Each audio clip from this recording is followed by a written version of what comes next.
Welcome to the Lord of the Rings Lorecast, the show that explores the background of Tolkien's amazing world from the very beginning.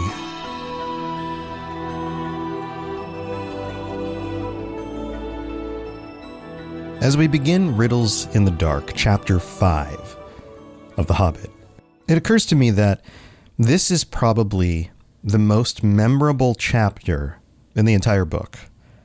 I would wager that if you were to get together 100 people who have read the book or even watched the movie and ask them, what do you remember about The Hobbit? I bet a majority, or at least the largest number of people, will respond about something in Chapter 5. Now, whether that's the actual riddles scene with Gollum or Gollum himself or finding the ring, Bilbo being lost in the dark, there's something about this chapter which feels like the gravitational center of the entire book. It is extremely memorable, and I think that happens for a number of reasons. First of all, it's simple. In later chapters, we have the Battle of the Five Armies, and the complexity of that is enticing and very interesting, but very complex. At the beginning, we have the early stories, the different parts of the story, which I would branch off to different individual stories. So the story of Bilbo and meeting all of the dwarves in his home, and the story of the beginning of their journey and then running into the trolls, or the story about how they were wandering in the wilderness, but then Elrond helped them out. And of course, all of those are interesting in their own ways, but they are not, as simple, maybe, as this section of the story. You have a very dark environment. You have a singular character looking for how to escape. You have an emotional context that all of us can identify with. Feeling lost, being in the dark, being afraid of what scary monsters might be lurking in the dark. The finding of a treasure or something of value. All of that resonates at a very, very deep level, and I think it feels very human. Tolkien here is taking something that we all experience. We can't say that we've all experienced welcoming in a bunch of dwarves into our home. We can say that maybe some of us have experienced having a bunch of people in our home who we don't know very well and having to be the kind of party host to that, but that's not something everybody goes through.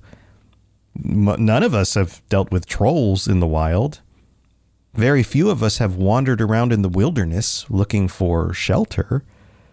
But when it comes to that feeling of being lost in the dark and afraid, even as children, this is something that we feel when it's dark out and it's nighttime and we have to go to our bedrooms.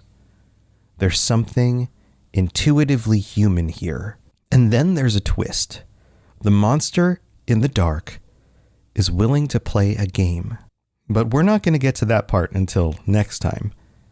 First, we have to discuss Bilbo's situation and where he is before he realizes that Gollum is waiting in the darkness.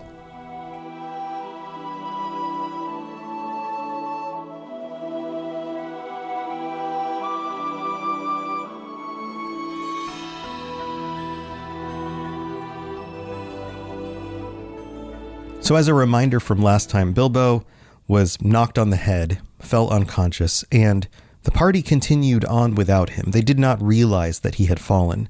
And although the book is generally from Bilbo's perspective, we don't have any complexities here. All we have is a hobbit waking up in the dark, a dark that was as dark as it was already with his eyes shut. He wasn't even sure when he opened his eyes that his eyes were open. And that perspective moving forward. And we have to go through the stages of this because he's dealing with this discomfort, this confusion, this fear. And yet Tolkien, as he does with the other chapters so far, has to kind of rein this in a little bit. It's something that children can identify with, but it's also something deeply scary. He even says here in the very first paragraph, no one was anywhere near him. And this is right after he talks about how dark it was. Just imagine his fright. And we get an exclamation mark.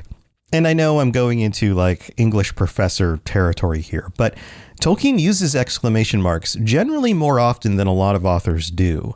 And I think part of that is to build excitement and anticipation or fear, especially because this was originally intended for a younger audience, but a general audience still at the same time. But it is interesting that he uses exclamation marks as much as he does. Just imagine his fright. He's trying to get you to put yourself in Bilbo's shoes here.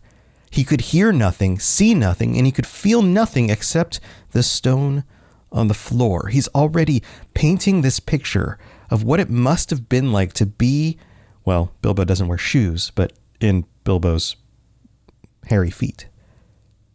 Slowly he got up, and I think this is another interesting moment. He doesn't use a word like rose.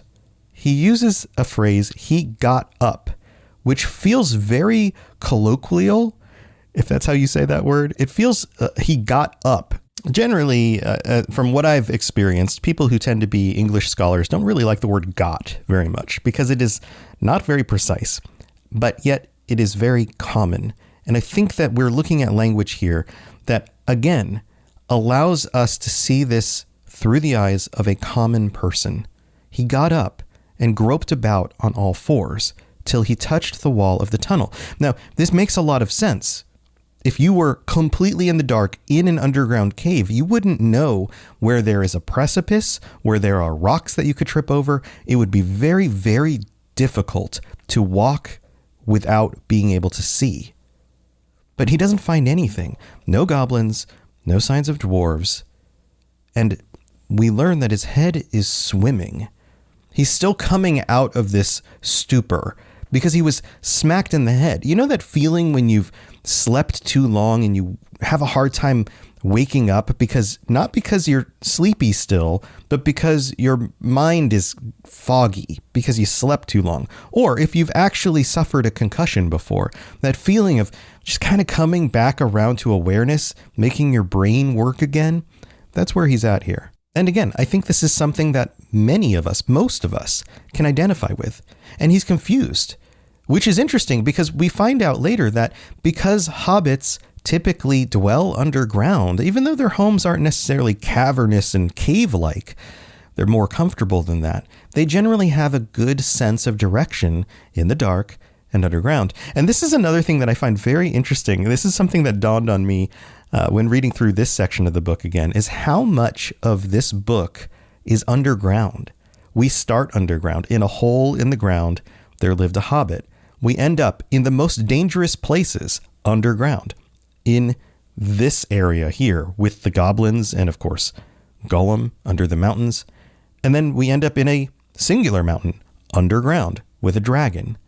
It's no wonder that fantasy adventure games after this imagined dungeons and reworked the word dungeon from being like the place that you throw prisoners or torture people to a cavernous underground area where adventure lies.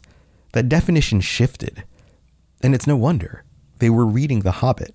Oh, and The Lord of the Rings. There's a lot of underground there too. So he crawls around for a bit. And then we get this. His hand met what felt like a tiny ring of cold metal lying on the floor of the tunnel. And what's interesting is the narrator doesn't say it's definitely a ring. It felt like a ring. So we're not 100% sure what it is yet, but it feels like a metal ring. And then we get this line. It was a turning point in his career, but he did not know it yet. Now, this is interesting to me for two reasons. First of all, it's foreshadowing, right? This thing that feels like a tiny ring on the floor is somehow going to be a turning point in his career, which makes no sense because we don't understand even what it is or the context of what it can do. But Bilbo didn't know it yet either. So we don't understand, and Bilbo doesn't understand. Again, we are being put in Bilbo's, I guess I still can't say shoes, furry feet. And then he has this automatic response to just put it in his pocket without even thinking, is what it says here. And that I also find interesting, because was this a reflex? Was this a natural reaction when you just pick something up that you need to carry with you, that you just kind of stick it in your pocket and you don't even think about it, which is, again, something we can all identify with? Or in hindsight, if you know the book, if you know the stories, you know what this ring is. Was that the One Ring already influencing Bilbo's actions, and he had no concept of that yet? It could be both. I have to wonder what Tolkien's initial thoughts were on this, because originally it wasn't the One Ring. It was just a magical ring that could turn you invisible. That's all it was. And then later on, when he was writing The Lord of the Rings, it developed. It became more and more. And he went back and edited The Hobbit. So I have to imagine initially this would have just been a reflex, but upon reanalyzing the book, it works in two different ways. And so he decides, well, the ring's really not of any use, and he gets tired of just kind of crawling around. So he sits down on the floor, and it says he gave himself up to complete miserableness for a long while. He thought of himself frying bacon and eggs in his own kitchen at home, for he could feel inside that it was high time for some meal or other, and that only made him miserabler. So a few things here. Miserableness, wonderful word. I mean, it's a terrible thing to feel, but we all understand what that feels like, to feel miserable. And then at the end of this sentence, miserabler is not a real word. In fact, when I try to type this in my notes, it autocorrects because it doesn't think that's a real word. And this is another one of those signs of Tolkien understanding how language works and being willing to just create a new word on the spot because it makes sense for the moment. I think it also gives us this perspective because we always have to remember that these books were written by characters. This was written down by Bilbo. Bilbo would be the kind of person also to make up a word like miserabler. So it works on multiple levels. So the next paragraph explains how he's trying to figure out what's going on. He can't figure out why he was left behind, what was going on, why his head is so sore. He's confused, he's scared, he's in the dark, and he realizes that it must have been for a long while. Long enough that he's now hungry and there's nobody nearby. They must have left him here.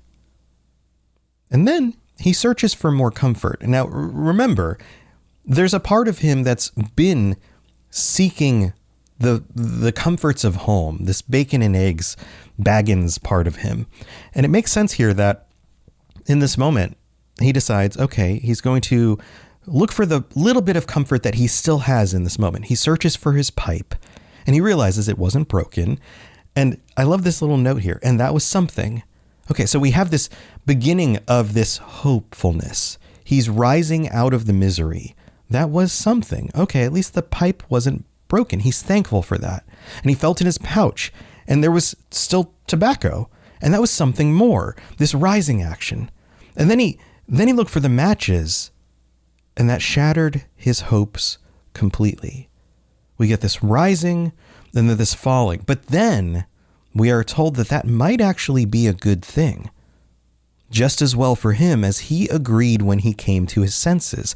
Goodness knows what the striking of matches and the smell of tobacco would have brought on him out of a dark hole in that horrible place.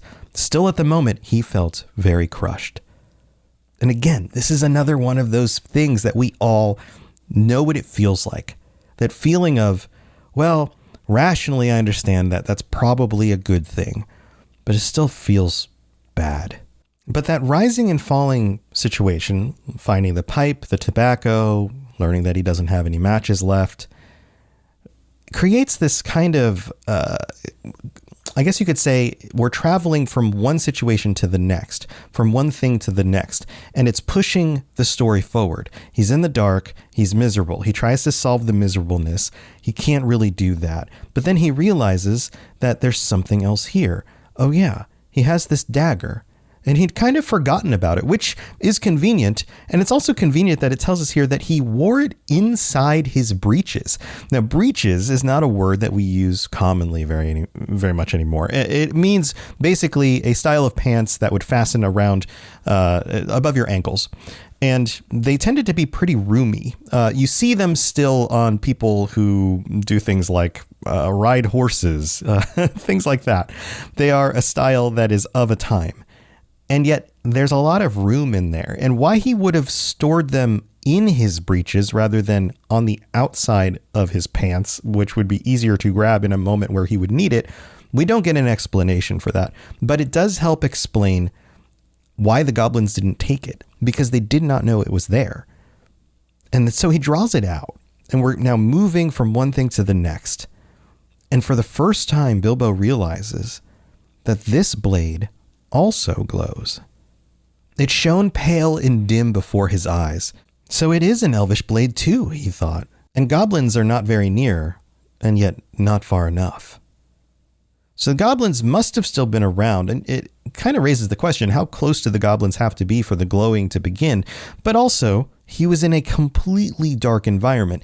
You know that thing that happens when you go to bed or you're somewhere where it's very, very dark and you go to get your cell phone out, and even though the cell phone has adjusted to the low light level, it still looks really bright because it's on like 20% brightness, but even that's too high. So you drop it to like 10%, and that's still too high, and you drop it to like 5%. And you can tell that like the phone's not usually supposed to operate at that low level of light, but that's kind of how dim it needs to be for it to look normal to you in that darkness. I feel like that's a very long explanation for kind of what's going on here with this dagger, is that even a slight tiny bit of glow is enough to illuminate the cave around him so that he can at least begin to see some.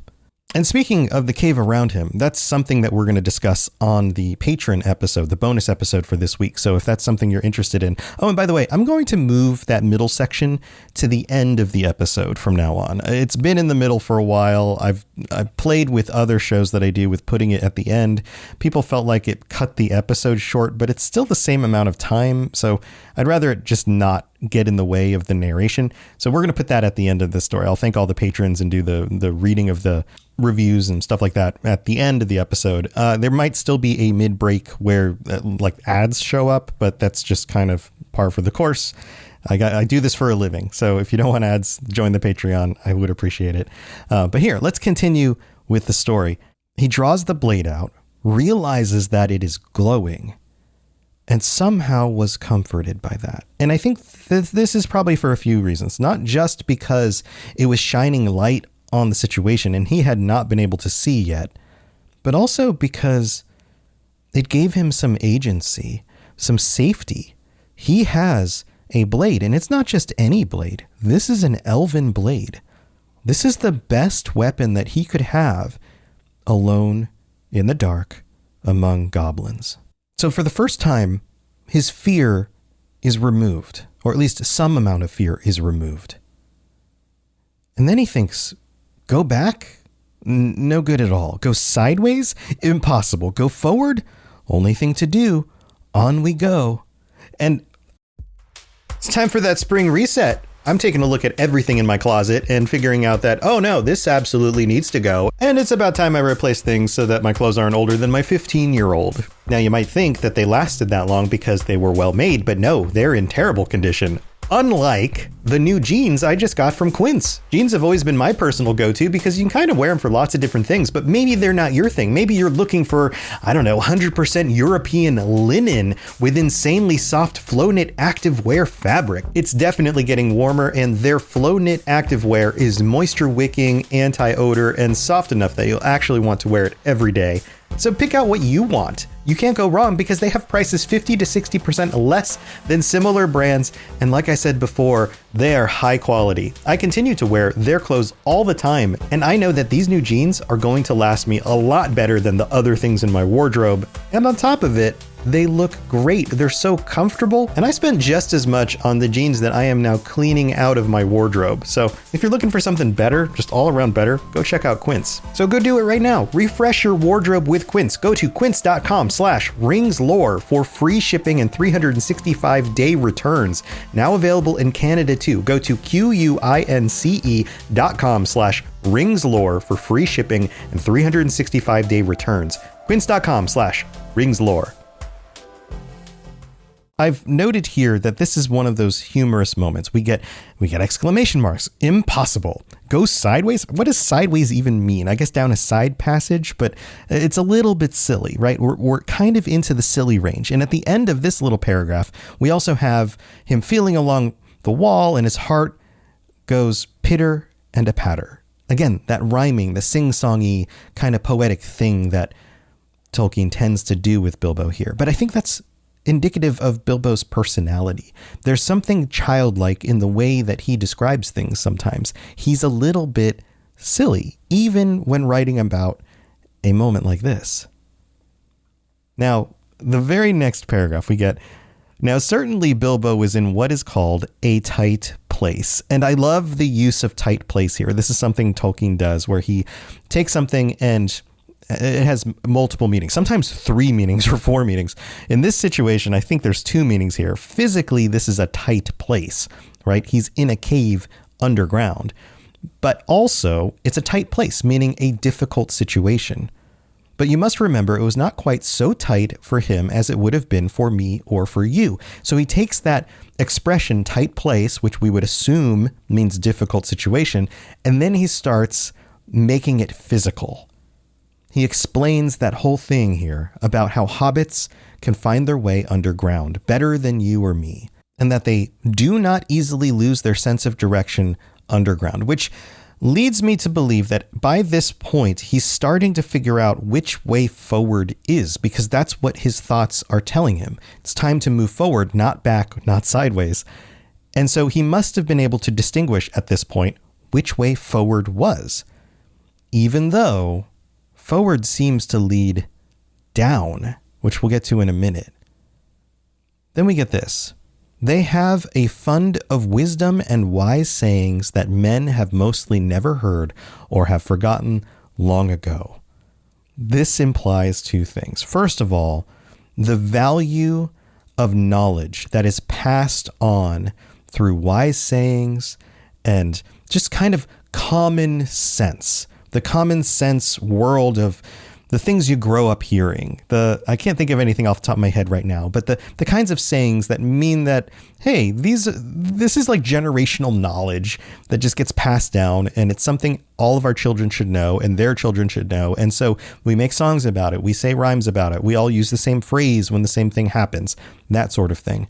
But also that men have mostly never heard or have forgotten long ago implies that at some point, the culture of hobbits combines with the culture of men.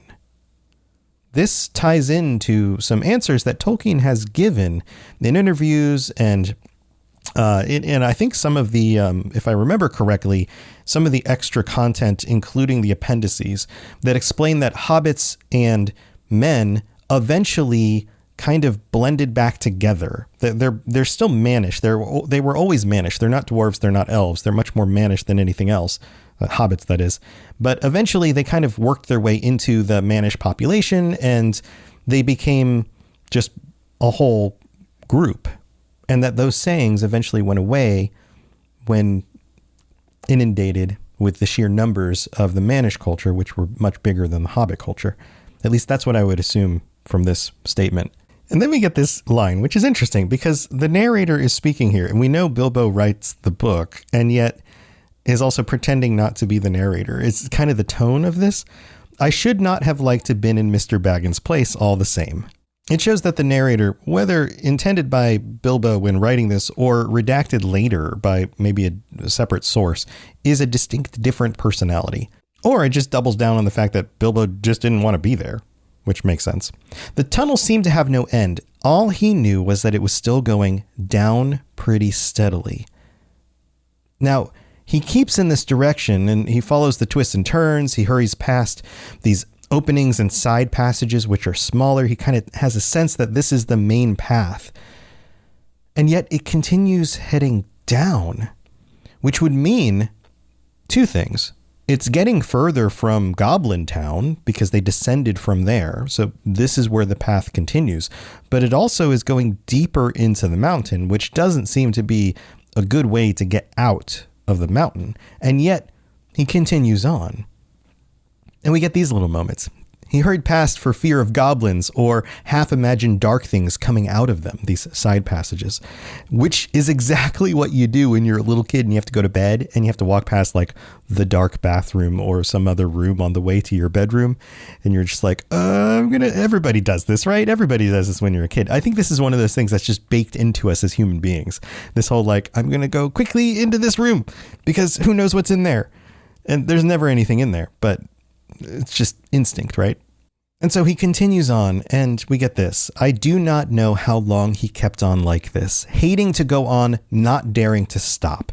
He doesn't know what to do. He's afraid, and he's getting tireder than tired. We get this repetition again. Tireder, a new word, than tired. It's a slight alleviation of the darkness of what we're dealing with here. And again, time is just kind of hard to track here underground. It seems like it was all the way to tomorrow and over it to the days beyond. It feels like he's just walking forever.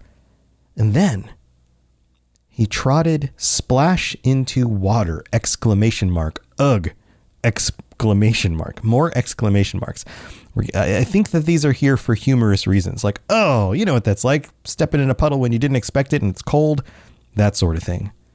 And then he stops because he's trying to figure out, is this an underground river? Is this a little puddle? Is this a lake? How dangerous is this? And he could hear, when he listened, drops drip, drip, dripping. Again, the repetition, it's making it cute and kind of funny so that we don't get too scared. From an unseen roof into the water below, but there seemed no other sort of sound. We're reminded that it's not just dark, it is silent. Sensory deprivation is terrible for humans. There's a reason why this is something that some prisons will use for the worst criminals when they act up.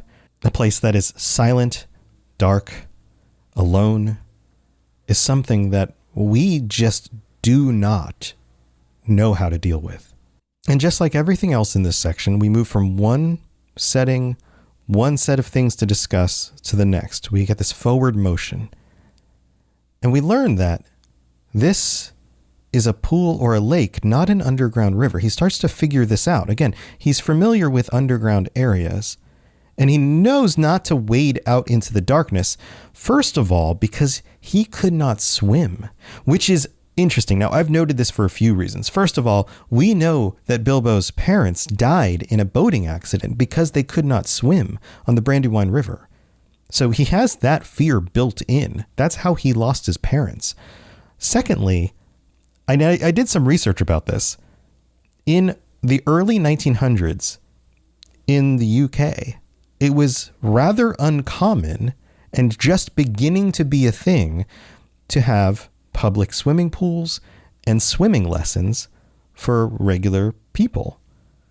Now, if you've lived in the UK, you know, you don't really go swimming in the ocean very much. I mean, I'm sure some people do, but the waters are cold and dark, and often the coastlines are not necessarily the best beaches in the world. It's not known for its beaches, but also it's cold. The water is cold. It's very far north. And so many people in the UK today can swim. It's been something that they've taken care of, but you go back 100 years and this was not a common thing. So it would be normal to assume that somebody may not be able to swim. Whereas today it's much more common to just be able to swim. But then we're told that it's not just the swimming that's the problem. It's what's in the water. Nasty, slimy things with big, bulging, blind eyes and wriggling in the water. Notice the alliteration here. Nasty, slimy things with big, bulging, blind eyes, wriggling in the water. The B's and the W's. This is again supposed to be poetic, or at least slightly humorous when talking about something very scary. There's strange things living in the pools in the hearts of mountains, in the lakes, in the hearts of mountains.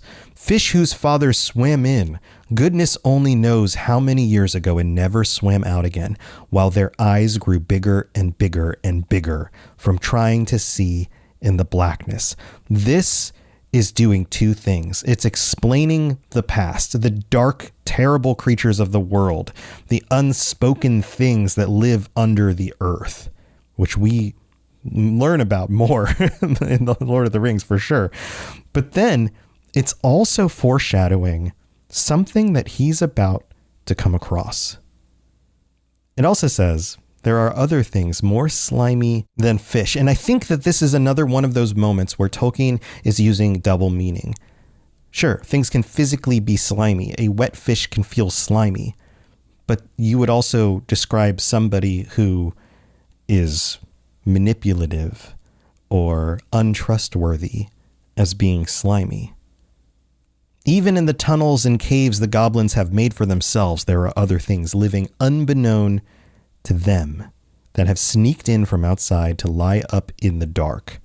Now, this implies that maybe it wasn't just things in the very far distant past that snuck in to live in the dark places, but things that may have shown up more recently. Interesting. And then we're told about those dark things being the original owners of these caves. And it was only later that the goblins connected up the passages and made this a place for them to live, which we'll talk about in the bonus episode this week. It's actually pretty interesting. And then we get this. Deep down here by the dark water lived old Gollum, a small, slimy creature. I don't know where he came from, nor who or what he was. He was Gollum, as dark as darkness, except for two big round, pale eyes in his thin face.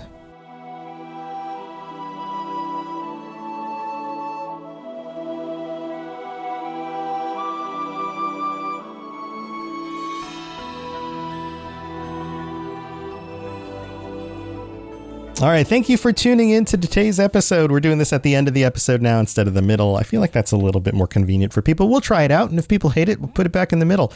We'll get into Gollum next week. I'm excited to talk about Gollum finally, and now's our opportunity to thank everybody who supports the show. Thank you so much to our new patrons, Taylor B., Dominic, Colton B., Jay Willie, and Nico. Welcome to the Patreon. I hope you're enjoying your ad-free episodes or your bonus episodes if you signed up for that, or heck, getting up there for the VIP status and getting your t-shirts and all those other things. And speaking of VIPs, I have to shout out our entire list of VIPs. AK Music Lover, Apollo, Atley Morton, Azel Rezel, Barney D, Bo, Brandy D, Christopher E. Oh, I already messed up. Courtney S, Cutter Metalworks, Daniel Nightweaver, David S, David M, Divine Madman, Fulcrum, George B, Gerald CFC, Gimli a Break, Jay Willie, Gemma D, Jezer, Katie S, Capenna, Lori B, Mason Weathertop, Nick K, Nostrils of Sauron, Richard J, Rivqua, Rosie Rose, Saruman the Stinky, TJT, and Tour Son of Hoor. Thank you so much to all of you. And of course, you know, I couldn't do this without you, so I really do appreciate it. Also, just a reminder that Patreon updated how they can do things now. You can gift subscriptions to people, which means if there's somebody that you know would enjoy the show or already listens to the show but would love being able to access, say, ad-free episodes or bonus episodes, any of that stuff, you can gift that. You just have to log into your account, and then there's a whole section. You choose the thing, gift the thing. It's pretty obvious. You'll know how to do it. Also, it means that if you are interested in getting a subscription for yourself, you could recommend to someone else in your life that they gift you a subscription, and then you would be able to access all that awesome stuff and help support the show. So I think that's a really cool feature, and I hope people take advantage of it. All right, and to end this episode, we have one new review. This comes from Skebbel94 in the Netherlands, who simply writes, "Perfect, 5 stars. It's just perfect. No words needed." Well, thank you so much, Skevel. That's awesome. I appreciate you taking the time to leave a review. I've also had people say things like, I'm on an Android device. I can't really leave a review because I don't have an Apple phone. If you want to do that, the way to do it, at least that I'm aware of, is to download iTunes onto your PC or laptop or whatever, and then just make an account, go to the feed, just look it up, and then leave a review like that.